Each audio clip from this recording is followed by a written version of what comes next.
Lesson کیا تھا کہ آپ نے اپنی کتاب میں لکھا ہے کہ متکبر کی ایک علامت یہ بھی ہے کہ اس کے چہرے پر کراہت کے آثار، یعنی بس بہت ہی سنجیدگی اور سب کو جیسے ناپسند کر رہا ہو، اس قسم کے اس کے اثرات چہرے پر رہتے ہیں۔ تو کہتی ہیں بعض لوگ ایسے ہوتے ہیں وہ سنجیدہ مزاج ہی ہوتے ہیں، ان کے چہرہ ایسے ہی محسوس ہوتا ہے اور دل میں کوئی تکبر نہیں ہوتا، تو کیا حکم شرع ہوگا؟ دیکھیں، علامات جو ذکر کی جاتی ہیں یہ ہم اپنے پاس سے کچھ تو ہوتی ہیں کہ جو موجودہ مشاہدے کے تحت بھی ہم کرتے ہیں، لیکن اکثر جو ہیں وہ مطلب اکابرین نے لکھی ہیں، اور یہ مطلب اکثری علامات ہوتی ہیں، کلی نہیں ہوتی۔ کہنے کا مطلب یہ ہے کہ ہمیشہ ایسا ہو ضروری نہیں ہے، لیکن کبھی کبھی ایسا بھی ہوتا ہے۔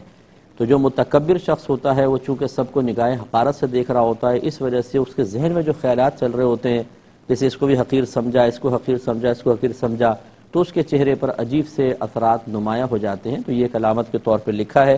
لیکن اگر کوئی شخص ایسا ہے کہ اس کے دل میں تکبر نہیں ہے اور ویسے وہ سنجیدہ مزاج اور اس طرح کے آثار اس کے چہرے پر آئے، تو یقیناً وہ قابل گرفت نہیں ہے۔ اس لیے ہم ہمیشہ یہ کہتے ہیں کہ آپ اپنا احتساب کریں، کسی دوسرے کے بارے میں کوشش نہ کریں کہ آپ اس کو ٹٹولیں، کیونکہ اس میں گمان کی غلطی ہو سکتی ہے اور بدگمانی پیدا ہوگی۔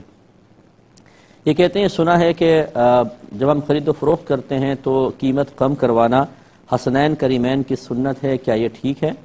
تو بالکل یہ صحیح ہے، بلکہ یہ ہمارے بزرگ کی سنت ہے۔ ہمارے اکابرین کو ایسا نہیں تھا کہ جا کے دھوکہ کھا لیا کرتے تھے، بارگیننگ کرتے تھے باقاعدہ، پھر کسی مناسب قیمت پر مطمئن ہو کر اس چیز کو لیا کرتے تھے۔ تو اچھا ہے، بعض اوقات سامنے والا جو ہے وہ جان بوجھ کر زیادہ قیمت بتاتا ہے، اسے پتہ ہے کہ گاہک تھوڑا سا کم ضرور کروائے گا، تو وہ اضافی بتاتا ہے، تو اس میں کوئی حرج نہیں ہے، کم کروانا اچھی بات ہے۔ اور کہتے ہیں کہ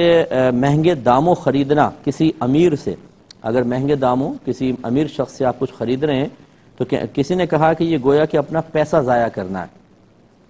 تو یہ پیسہ ضائع کرنا نہیں ہوتا، جب آپ چیز کو خرید رہے ہیں تو ٹھیک ہے، آپ اس چیز کے بدلے میں دے رہے ہیں تو پیسہ ضائع کرنا تو نہیں کہلائے گا۔ ہاں یہ ضرور ہے کہ جب ایک چیز، وہی چیز آپ کو کسی ایک مارکیٹ سے مثال کے طور پر سستی مل سکتی ہے، لیکن آپ جان بوجھ کر کسی اور مارکیٹ سے خریدتے ہیں جس سے وہ مہنگی ملتی ہے، وہ بس ہوتا یہ ہے کہ ہم سنانا چاہتے ہیں ہم نے فلاں مارکیٹ سے لیا، فلاں مارکیٹ سے لیا،